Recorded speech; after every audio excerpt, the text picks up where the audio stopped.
Je reprends au nom de Louis-Jacques Etienne, c'est le maire municipal de la commune de Fort-Liberté, qui est la référence d'Haïti en matière de la sécurité publique, en matière de la propriété.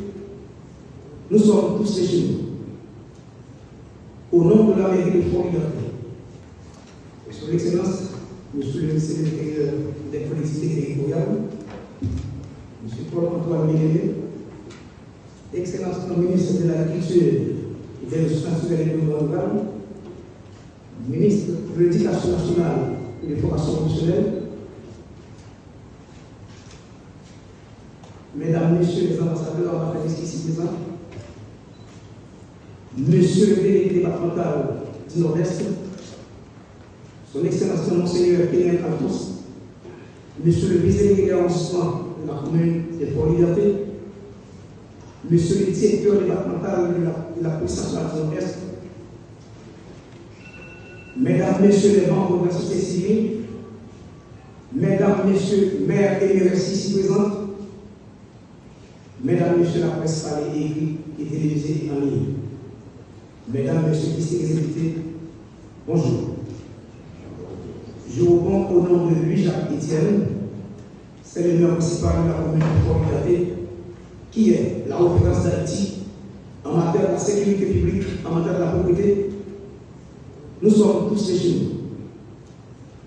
Au nom de la mairie de Fort-Liberté, je souhaite à tout le monde qui est dans la salle, dans le programme force, que le département des régions bien assuré nous pour permettre les projets de développer dans l'intérêt de la population et dans l'intérêt de tout le monde. Permettez-moi, dans 5 minutes, pour me remercier le ministre Paul-Antoine Méléné. Excellence, je ne sais pas qui m'ont envoyé pour nous remercier pendant une vidéo dans la tête. Le ministère qui retire de 35 mois à 19 fois environ. Fort-Liberté sont pays qui viennent dans la 3e catégorie, que nous faisons effort de au relèvement avec nos faibles moyens.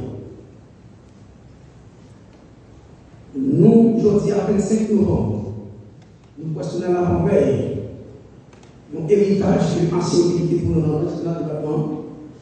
18 novembre, à Vertière fini, M. Chita réuni en Vertière en héros.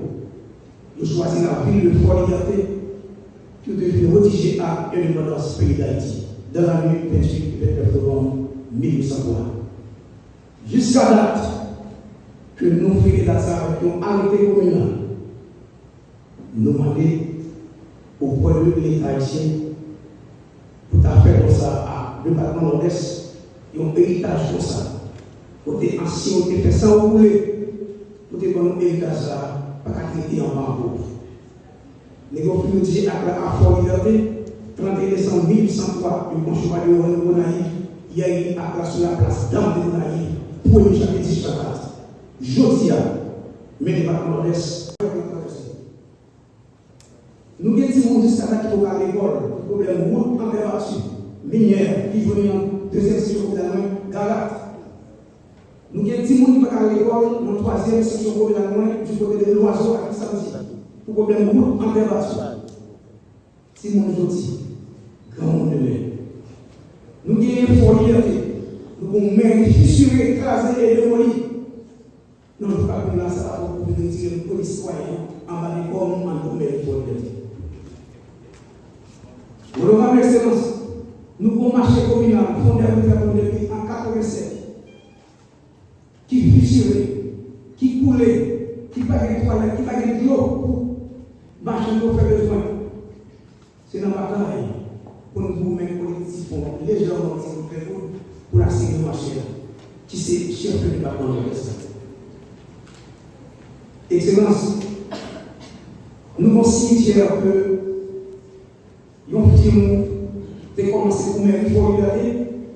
Ce n'est pas seulement dans le nom, ça a été le 13 pour voir. Parce que nous avons été en 25 2016. Moi, je suis un chien, excusez-moi l'expression, cochon, à déterrer au monde, qui était indigène dans le cimetière Fort-Liberté, qui parle important, on ne doit pas finir. Nous pouvons gagner une petite idée des problèmes majeurs que nous avons dans la commune, que nous n'avons pas été inaperçus pendant que j'ai une occasion ça. Moi, j'ai un micro pour ne pas exprimer le problème que j'ai dans la communauté. Pas grave. Vous avez la santé, ce n'est pas pareil. Il y a un accident, il y a un monde entorsé, mais cassé. Ce n'est pas une machine privée qui vous met au milieu là, c'est pour faire liberté, qu'à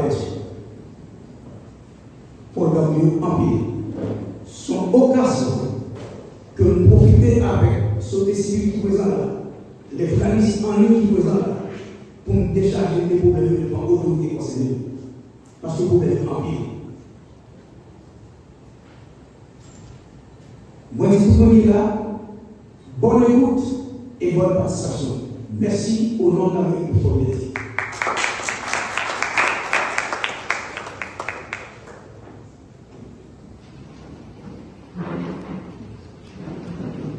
Nous remercions le maire de Fort-Liberté qui a partagé avec nous en quelques points les projets qu'il aurait aimé voir réalisés dans sa commune. Donc, nous espérons que de bonnes notes ont été prises et que nous allons travailler pour l'accompagner et pour l'accomplissement de tous ces projets et toutes les actions qu'il aurait voulu mener pour sa commune et pour rehausser encore davantage l'éclat de la commune de Fort-Liberté qui est déclarée comme la commune la plus propre de la République. Nous félicitons les Fort-Dauphinois et les Fort-Dauphinoises pour cet accomplissement avec la société civile qui, avec les autorités locales, ont pu jusqu'à présent garder ce niveau de propreté et de sécurité au sein de leur commune. Merci encore, M. le maire Etienne. À présent, comme j'avais annoncé, on a des projets qui seront mis en œuvre dans le cadre de ce nouveau partenariat avec l'Union européenne.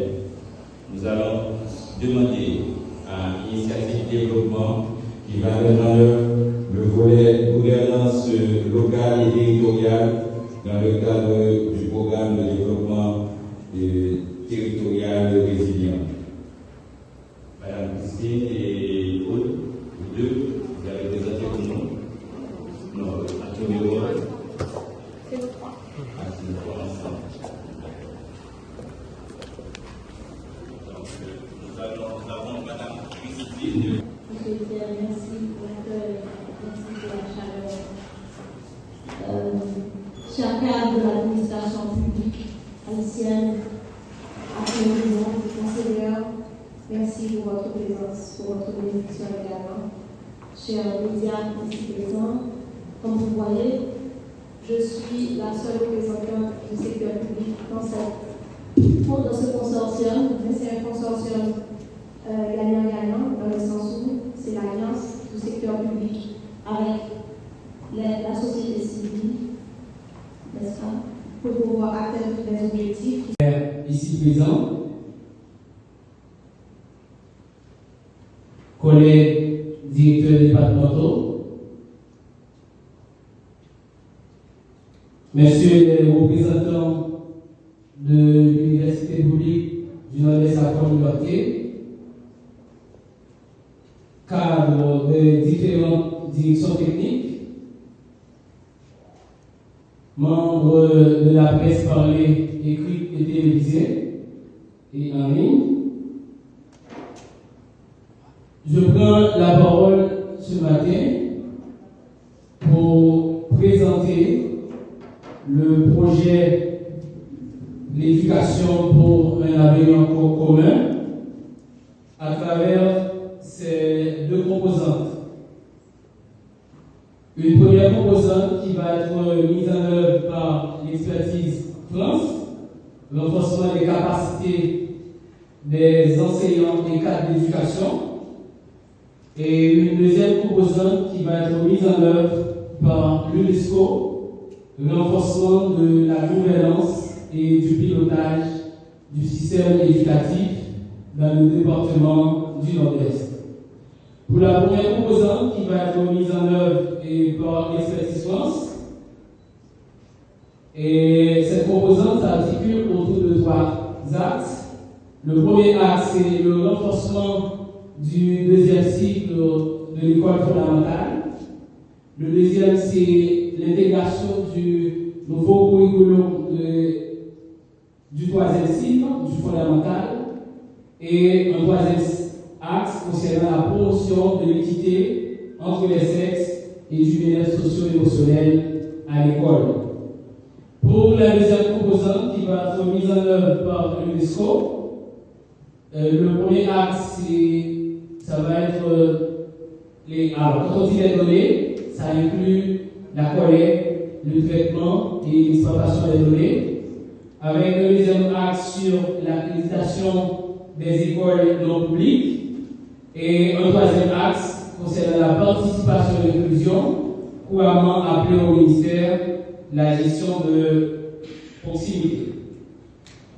Pour la composante qui va être mise en œuvre par l'expertise France, ça concerne le deuxième et le troisième cycle du fondamental, avec 25 écoles sélectionnées dans les BDS de Fort-Liberté et le Wanamé, avec 21 directeurs d'école, 75 enseignants pour le deuxième cycle et 120 enseignants pour le troisième cycle, avec un renforcement au niveau des BDS.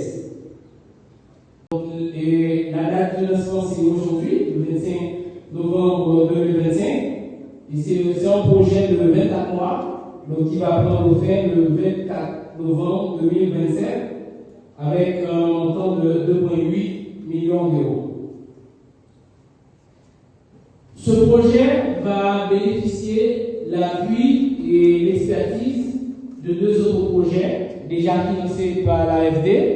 Le projet Avino, qui financé dans les départements de l'Ouest et du Centre pour le cycle 2, pour le deuxième cycle, et le projet Nectar qui touche à sa fin et qui a, à partir de ce projet, donc le ministère a élaboré le nouveau curriculum pour le troisième cycle. Quelle est la logique d'intervention? Dans un premier temps, il va y avoir le transfert d'expérience et d'expertise pour le cycle 2 avec le projet Avnino et aussi pour le cycle 3 avec le projet Nectar. Donc, dans un premier temps, les opérateurs de formation vont assurer le transfert de compétences vers les opérateurs locaux de formation, à savoir l'Université publique du Nord-Est à Fort-Liberté et les 2 EFACAP et l'école normale d'instituteurs de Fort-Liberté. Et après, le deuxième palier va être une co-construction et adaptation de ces expériences. Et la troisième, et après, maintenant, c'est la formation et l'accompagnement des écoles avec le troisième axe aussi qui concerne la promotion de l'équité entre les sexes et du bien-être et du bien-être socio-émotionnel à l'école. Comme je viens de vous dire, le projet concerne le deuxième cycle et le troisième cycle. Donc, c'est-à-dire, on va, dans un premier temps, former un groupe de formateurs et de formateurs qui, par la suite, vont former les formateurs de proximité qui vont aller directement et former les enseignants dans les écoles. Et maintenant, pour la deuxième composante, avec la composante renforcement de la gouvernance et du pilotage du système éducatif. Ici, avancé pour la deuxième composante.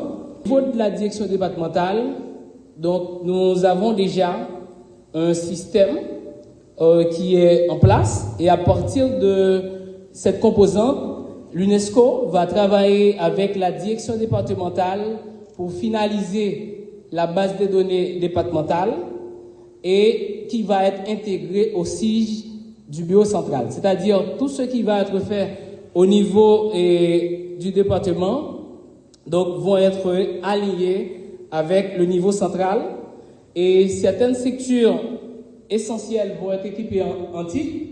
Si on prend par exemple la direction départementale, et les BDS et certaines écoles, en particulier les EFACA, vont être équipés en statistiques seront publiés périodiquement et le module d'accréditation va être aussi intégré au niveau du SIG.